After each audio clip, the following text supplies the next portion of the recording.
ഏറനാട്ടിലെ UDF സ്ഥാനാർത്ഥി Shri PK ബഷീറാണ് ഇപ്പോൾ നമ്മോടൊപ്പം ചേരുന്നത്. ബഷീർക്ക, നാലാമതാണ് ഏറനാട്. ഓരോ തവണയും ഭൂരിപക്ഷം കൂടി വരുന്ന ഒരു പ്രവണതയുള്ള മണ്ഡലമാണ്. എന്താണ് ഇത്തവണത്തെ പ്രതീക്ഷകൾ? റെക്കോർഡ് വോട്ടിൻ്റെ ഭൂരിപക്ഷത്തിന് വിജയിക്കും. കഴിഞ്ഞ പ്രാവശ്യങ്ങളും ഭൂരിപക്ഷം വർദ്ധിക്കും. ജനങ്ങളും വോട്ടർമാരും നാട്ടുകാരും ഒക്കെ വളരെ പോസിറ്റീവാണ്. എൻ്റെ പ്രതീക്ഷയ്ക്ക് അപ്പുറത്താണ് അവരൊക്കെ. വളരെ നല്ല സ്നേഹവും ഒക്കെയാണ് തരുന്നത്. എല്ലാവരും പരിപാടി കൺവെൻഷനുകളൊക്കെ വമ്പിച്ച വിജയമായിരുന്നു. എന്തൊക്കെ കാര്യങ്ങളാണ് വോട്ടർമാർക്ക് മുമ്പിൽ വയ്ക്കുന്നത്? വികസന തുടർച്ച എന്ന് പറയുമ്പോൾ വികസനം തുടർച്ച പറയുമ്പോൾ നമ്മളിവിടെ ഏകദേശം 70-75% അടിസ്ഥാനപരമായിട്ട് എല്ലാ സൗകര്യങ്ങളും ചെയ്ത ഒരു നിയോജകമണ്ഡലമാണ്. റോഡും പാലൊന്നും ഇനിയിപ്പോൾ ഇവിടെ അത് ഇല്ല. ഇനി മറ്റു മേഖലകളിലേക്ക് ആരോഗ്യരംഗത്ത്, അതുപോലെ ക്ഷേമരംഗത്ത്, അതുപോലെ പ്രയാസം അനുഭവിക്കുന്ന ഭിന്നശേഷിക്കാരായ ആളുകൾക്ക് അവർക്കൊക്കെ ഒരു കൈത്താങ്ങുന്ന പദ്ധതികൾക്കൊക്കെയാണ് രൂപം കൊടുക്കുന്നത്.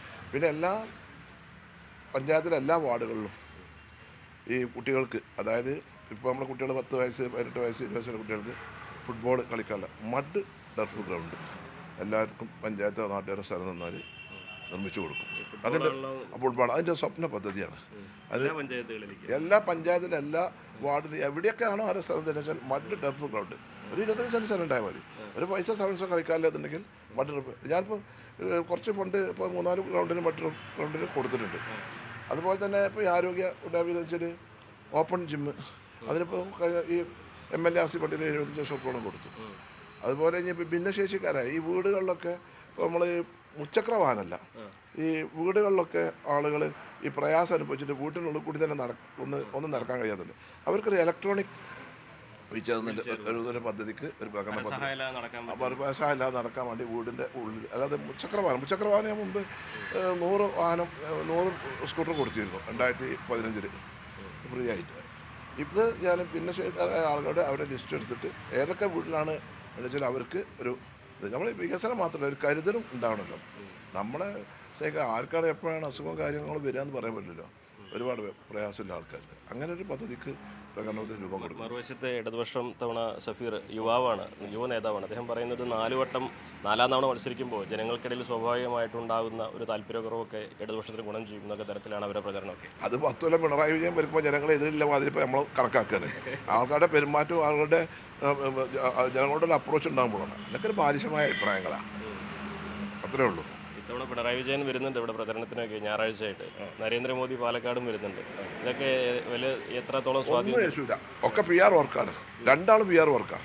നിങ്ങൾ ആലോചിച്ചെങ്കിൽ ഗവൺമെൻറ്റിൻ്റെ PR വർക്കില്ല. ഗവൺമെൻറ് ഇവിടുത്തെ ബോർഡുകളുടെ മേലെ LDFൻ്റെ ബോർഡ് വെച്ചൊക്കെയല്ലേ ഇതൊക്കെ മറ്റേ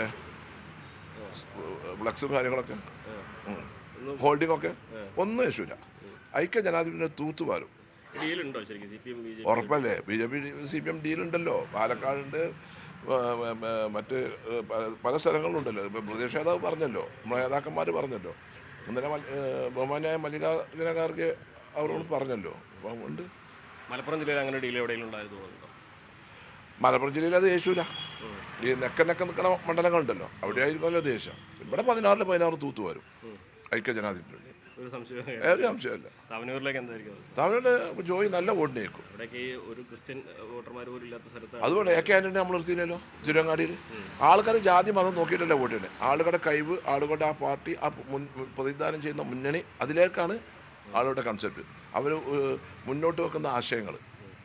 ഇടിയിലെന്ന് പറയുമ്പോഴും മഞ്ചേശ്വരത്തപ്പോൾ എല്ലാവരും കൂടി BJPക്ക് എതിരെ നിൽക്കുന്നൊരു സാഹചര്യം കൂടി ഇല്ലേ? SDPയുടെ വോട്ട് മതേതരമാണെന്ന് പറഞ്ഞത് UDFന് അനുകൂലമാക്കുന്ന സാഹചര്യമില്ലേ? അപ്പോൾ അതൊരു ഡീലല്ലേ? അത് ഡീലല്ല. നമ്മൾ പൊതു സ്ഥാനാർത്ഥി ഫാസിസ്റ്റുകളെ അധികാരത്തിലേക്ക് വരാതിരിക്കാൻ, കേരള നിയമസഭ അവർ കാണാതിരിക്കാനുള്ള ഒരു പൊതുസമൂഹത്തിൻ്റെ ഒരു കൺസെപ്റ്റാണ്. അതാണ് തെരഞ്ഞെടുപ്പല്ലേ. എങ്ങനെയാണ് ഭൂരിപക്ഷം എത്രയാവുന്നതാണ് ഇപ്പോഴത്തെ കണക്ക്? നിങ്ങൾ 30-35 ഇടയിൽ ഭൂരിപക്ഷം ഉണ്ടാവും. ചരിത്രത്തിലെ ഏറ്റവും ഉയർന്ന ഭൂരിപക്ഷം ഉണ്ടാവും എൻ്റെ മണ്ഡലത്തിൽ. അത് അങ്ങനെയുള്ളൊരു മണ്ഡലമാണുള്ളത്. ആദ്യത്തെ വലിയൊരു നമ്മൾ പറയാൻ മറ്റു മണ്ഡലം മാതിരില്ല. നമ്മൾ വളരെ ഫൈറ്റ് ചെയ്ത് കണ്ട് ആദ്യഘട്ടത്തിൽ 11,000 വന്നു, പിന്നെ 13,000 വന്നു, പിന്നെ 22,000 വന്നു. അങ്ങനെയാണ് ജനങ്ങൾക്ക്. പിന്നെ ജനങ്ങളെ കയ്യിലാണ്. പ്രതീക്ഷയാണ് അല്ലേ. ഞാൻ അങ്ങയുടെ പല പ്രസംഗവും പലയിടത്തും കണ്ടിട്ടുണ്ട്. പക്ഷേ അങ്ങ് ഏറ്റവും സന്തോഷമായി കണ്ടത് ഞാൻ വയനാട്ടിലെ പുനരധിവാസത്തിൻ്റെ ആ പ്രൊജക്റ്റിൻ്റെ പൂർത്തീകരണത്തിൻ്റെ സമയത്താണ്. സത്യത്തിൽ ജീവിതത്തിൽ ഏറ്റെടുത്തതിൽ ഏറ്റവും സന്തോഷം തന്നൊരു സംഭവം അതായിരുന്നു. ജീവിതത്തിലെ ഏറ്റവും വലിയ ഒരു സംരംഭം, ഒരു ഇതായിരുന്നു എൻ്റെ ജീവിതത്തിൽ. ഇത് വയനാട് ചുരന്മയ മുണ്ടക്കൈ ദുരിതബാധിതർക്ക് പാർട്ടി എന്നെ ഏൽപ്പിച്ച ദൗത്യം പൂർത്തീകരിക്കാൻ കഴിഞ്ഞു എന്നുള്ളതാണ് എനിക്കതിൽ ഏറ്റവും വലിയ ഒരു സന്തോഷം. കാരണം പാവപ്പെട്ട എല്ലാം നഷ്ടപ്പെട്ടവരുടെ കണ്ണീരൊപ്പാൻ സാധിച്ചു. അത് റെക്കോർഡ് വേഗതയിലായിട്ട് നിർമ്മാണ പ്രവർത്തനങ്ങളെ കുറിച്ച് അത് എനിക്കൊരു ചാലഞ്ചായിരുന്നു.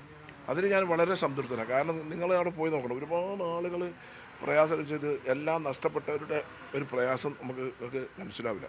ഞാൻ വളരെയധികം സങ്കടപ്പെട്ട് കരഞ്ഞ ദിവസങ്ങളൊക്കെ ഉണ്ട്. ഓരോരുത്തരും എന്ന് പറയുന്ന അവസ്ഥകൾ എല്ലാം നഷ്ടപ്പെട്ടവരും. അപ്പോൾ അതിന്ന് ഏതായാലും ഇവർക്ക് ഒരു ആശ്വാസം നിനക്ക് പാർട്ടി ഉണ്ടാക്കണമെന്ന് ഉദ്ദേശിച്ചിട്ടുണ്ട്. ആദ്യഘട്ടത്തിൽ 51 വീട് 4.5 മാസം കൊണ്ട് നിർമ്മാണം പൂർത്തീകരിച്ച് അവർക്ക് കൈമാറാൻ സാധിച്ചിട്ടുള്ളത് വളരെയധികം സന്തോഷം. എൻ്റെ ജീവിതത്തിലെ ഏറ്റവും വലിയ ഒരു ജീവകാരുണ്യത്തിൽ ഏറ്റവും നല്ല അതിൽ എനിക്ക് നല്ല ചാരിതാർത്ഥ്യമുണ്ട്. വളരെ ആത്മവിശ്വാസത്തോടെ തന്നെ അദ്ദേഹത്തിൻ്റെ പര്യടനം പുരോഗമിക്കുന്നത് 30,000-ലേറെ വോട്ടുകൾ ഏറനാട് മണ്ഡലത്തിൽ ഭൂരിപക്ഷം ഉണ്ടാകുമെന്ന് ഉറപ്പ് പറയുമ്പോൾ അദ്ദേഹം ലക്ഷ്യമിടുന്നത് തുടർച്ചയായ 4ാം ജയമാണ്. അഖിലോട്ട് പറയ്ക്കൊപ്പം CV അനുമോദ്, ന്യൂസ് 18. കൂടുതൽ വാർത്തകൾക്ക് news 18 Keralam YouTube channel subscribe ചെയ്യുക.